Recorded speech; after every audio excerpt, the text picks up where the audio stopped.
Hey everyone, welcome back to Fluent English Pod, where we help you train your mind to think in English and speak fluently. I'm Dave with our co-host Emma. Hey, we're so glad you're here. Whether you're listening on your way to work, while making dinner, or just winding down for the day, thanks for spending this time with us. Whether you are a new listener or a long-time one, we welcome you to our English podcast. Let's hear our today's topic. Today, we're diving into a topic that's close to our hearts. Self-love. Dave, how would you describe self-love to someone who's just starting to explore it? Great question, Emma. Self-love to me is about treating yourself with the same care and respect you'd show to someone you deeply care about. It's about recognizing your worth, embracing your imperfections, and making choices that nurture your well-being. It's not about being selfish, it's about being self-aware and kind to yourself. Absolutely. And it's not just a feel-good concept. It's essential for our mental and emotional health. When you love yourself, you're better equipped to handle life's challenges. You're more resilient, confident, and at peace with who you are. But let's be real, self-love isn't always easy. It's a journey and it takes practice. That's so true, and one of the first steps in this journey is understanding what self-love looks like in action. For example, it means speaking to yourself with compassion, even when you mess up. It's about prioritizing your needs without feeling guilty. And it's about celebrating your strengths while accepting your flaws. Yes, and speaking of flaws, let's talk about some common obstacles that can get in the way of self-love. One big one is self-esteem. Dave, can you explain what self-esteem means and how it affects self-love? Of course. Self-esteem refers to how much you value and respect yourself. People with high self-esteem generally feel good about who they are, while those with low self-esteem often struggle with self-doubt and criticism. Low self-esteem can make it really hard to love yourself because you're constantly focusing on what you perceive as your shortcomings. That's such an important point. And another barrier is comparison.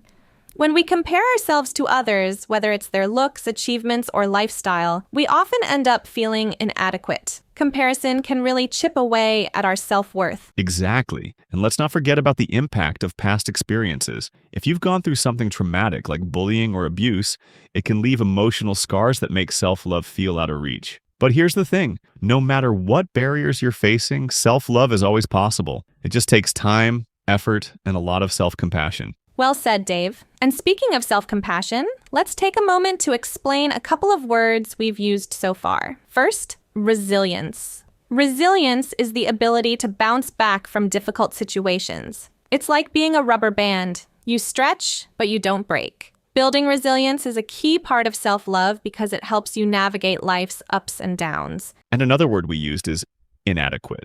This means feeling like you're not good enough or that you don't measure up to others. It's a common feeling when we compare ourselves to others, but it's important to remember that you are enough, just as you are. Thanks for breaking those down, Dave. You know, Dave, one thing we haven't touched on yet is the role of gratitude in self-love. Practicing gratitude can be a game changer when it comes to how we see ourselves and our lives. Absolutely. Gratitude shifts our focus from what we lack to what we already have. It's like putting on a pair of glasses that help us see the good in ourselves and our circumstances. For example, instead of dwelling on a mistake you made, you can be grateful for the lesson it taught you. That's such a great perspective. And gratitude doesn't have to be complicated. It can be as simple as writing down 3 things you're thankful for each day. Over time, this practice can help you develop a more positive outlook on life and yourself. Definitely. And another aspect of self-love we haven't discussed yet is the importance of forgiveness, both for others and for yourself. Holding on to grudges or guilt can weigh you down and make it harder to love yourself. That's so true. Forgiving yourself for past mistakes is a huge part of self-love. It's about acknowledging that you're human and that everyone makes mistakes.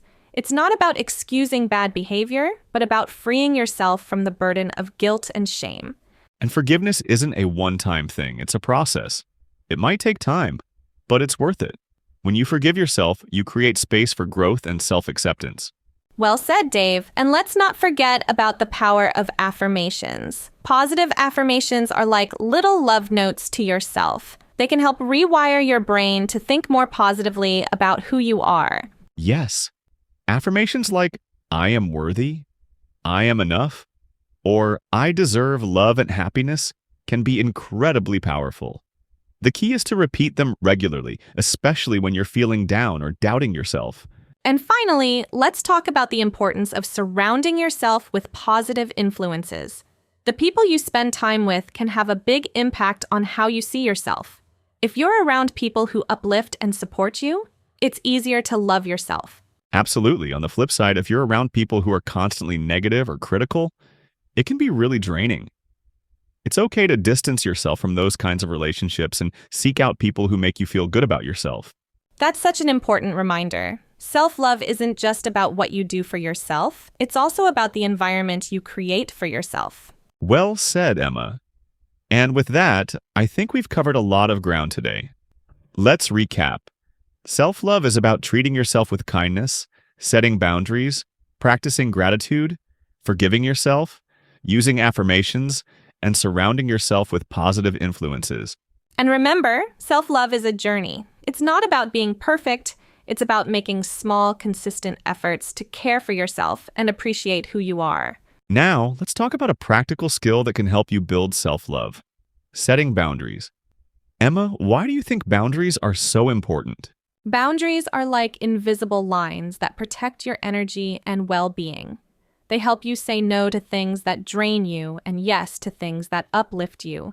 For example, if you're constantly saying yes to everyone else's demands, you're likely neglecting your own needs. Setting boundaries is a way of saying, I matter, and my time and energy are valuable.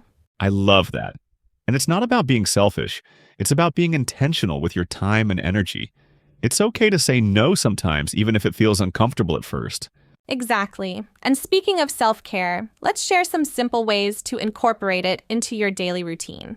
For your body, focus on eating nourishing foods, staying hydrated, and moving your body in ways that feel good. For your mind, try journaling, meditating, or spending time with people who make you feel supported.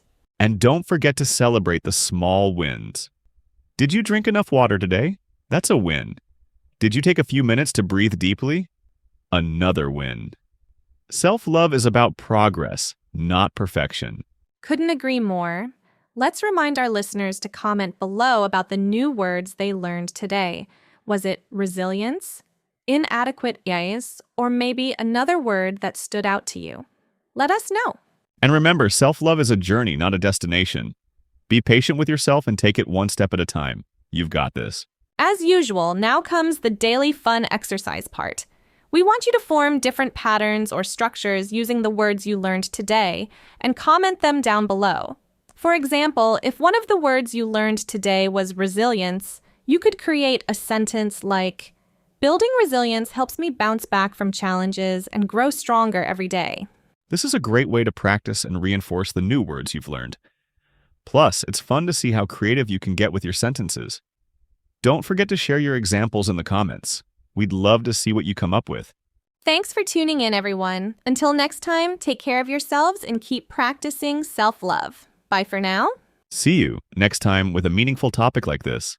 Comment down below if you'd like us to talk about a topic that you would be passionate about.